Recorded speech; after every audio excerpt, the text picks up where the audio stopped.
এই আমরা যদি দেশকে সামনে এগিয়ে নিয়ে যেতে চাই, তাহলে এত বৃহৎ জনগোষ্ঠী অর্থাৎ অর্ধেক জনগোষ্ঠীকে পেছনে রেখে আমরা কোনোভাবেই দেশকে সামনে এগিয়ে নিয়ে যেতে পারবো না। এবং সেই জন্যই আমরা দেশে নারীদের জন্য, মায়েদের জন্য, আমরা গৃহিণীদের জন্য, বিশেষ করে খেটে খাওয়া মানুষ যারা, সেই পরিবারের গৃহিণীদের জন্য আমরা একটি ফ্যামিলি কার্ড নামে কার্ড দিতে চাই মা বোনদেরকে, যাতে করে এই ফ্যামিলি কার্ডের সুবিধা প্রত্যেকটি মানুষের, প্রত্যেকটি পরিবারের কাছে, অল্প হলেও প্রত্যেকটি পরিবারের কাছে পৌঁছতে পারে, এবং যাতে করে তারা প্রতি মাসে কিছুটা হলেও স্বাচ্ছন্দ্যে কয়েকটি দিন অতিবাহিত করতে পারে, একটু হলেও যাতে করে তাদের সহযোগিতা হয়।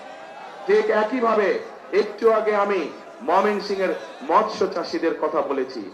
একইভাবে শুধু মৎস্য চাষী নয়, মৎস্য চাষীর বাইরেও যারা ক্ষেত খামারে চাষবাস করেন, জমিতে চাষবাস করেন, এইরকম কৃষক ভাইদেরও পাশে আমরা দাঁড়াতে চাই। এবং সেজন্যই আমরা কৃষক ভাইদের জন্য কৃষক কার্ড দেবার পরিকল্পনা করছি। কৃষক কার্ড কথাটি শুনেছেন আপনারা আগে? এই কৃষক কার্ড কেন আমরা দিতে চাচ্ছি? বাংলাদেশের অধিকাংশ মানুষ কৃষির সাথে জড়িত। এই কৃষক যদি ভালো থাকে, কৃষি ভালো থাকলে বাংলাদেশের মানুষ ভালো থাকবে। সেজন্যই আমরা কৃষক ভাইদের পাশে দাঁড়াতে চাই, কৃষক ভাইদের সহযোগিতা করতে চাই। এই কৃষক কার্ডের মাধ্যমে আমরা কৃষক ভাইদের কাছে সার, তার প্রয়োজনীয় অন্তত একটি ফসলের, সমগ্রভাবে একটি ফসলের বীজ, কীটনাশক, সার আমরা পৌঁছতে চাই কৃষক ভাইদের কাছে সরাসরি, যাতে করে সেটি তাদেরকে সহযোগিতা করে ধীরে ধীরে অর্থনৈতিকভাবে মজবুত হওয়ার জন্য দৃঢ় ভিত্তির উপরে যাতে করে তারা দাঁড়াতে পারে। প্রিয় ভাই বোনেরা, আমরা রাজনীতি করি কাদের জন্য? বাংলাদেশের মানুষের জন্য আমরা রাজনীতি করি। আজকে এই যে নির্বাচনী জনসভা, এই নির্বাচনী জনসভায় আমরা কি দেখি? অনেক দল যারা এসে অন্য দল সম্পর্কে বিভিন্ন রকম কথাবার্তা বলে। শুনেছেন না আপনারা? শুনেছেন।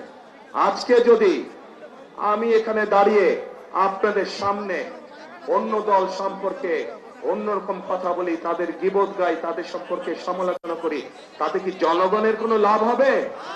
জনগণের কোনো লাভ হবে না। কারণ জনগণ তাকেই ভোট দিবে যারা জনগণের জন্য কাজ করবে, তাই তো? এবং জনগণের জন্য যদি কাজ করতে হয়, তাহলে অবশ্যই একটি রাজনৈতিক দলের পরিকল্পনা থাকতে হবে কিভাবে দেশ পরিচালনা করবে, কিভাবে কি কি কাজ করবে জনগণের জন্য, সেই পরিকল্পনাগুলো থাকতে হবে। প্রিয় ভাই বোনেরা, বিএনপি বাংলাদেশ জাতীয়তাবাদী দল হচ্ছে সেরকম একটি দল যাদের পরিকল্পনা রয়েছে আগামী দিনে দেশকে কিভাবে পরিচালনা করবে।